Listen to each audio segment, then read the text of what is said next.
Votre mental n'est pas vous. Vous existez à tout moment, avec ou sans activité mentale. Cependant, le mental, imprégné du faux concept que l'ego veut continuer à être vous, comme un mendiant assis sur le trône d'un roi. Votre mental n'est pas vous. Votre mental n'est pas vous. C'est pourquoi l'accent est mis encore et encore sur la connaissance seule. La connaissance de ce que vous êtes réellement, de rendre au roi son trône. Le mendiant ne voit pas les choses à la manière d'un roi. De nombreuses erreurs sont commises dans la gouvernance du royaume. Votre mental n'est pas vous. Votre mental n'est pas vous. Même lorsqu'il est démasqué comme un imposteur, l'ego se bat et ne veut pas abandonner sa place, car il s'est habitué à donner des ordres. Votre mental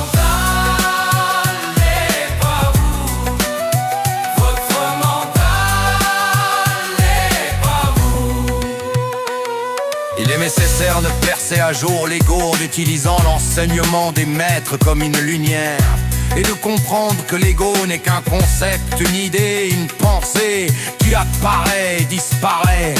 Lorsque la lumière de la compréhension profonde arrive, l'obscurité de l'ego est dissipée. Votre mental n'est pas vous. Votre mental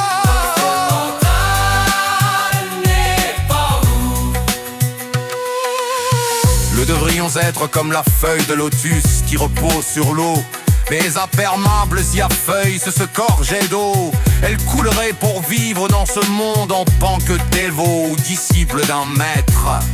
Trop de méros séparés autant que possible du faux sentiment d'identification avec la pensée, car je fuis le corps et le mental. Votre mental n'est pas vous. Votre mental n'est pas vous. Je fais ceci pour obtenir cela.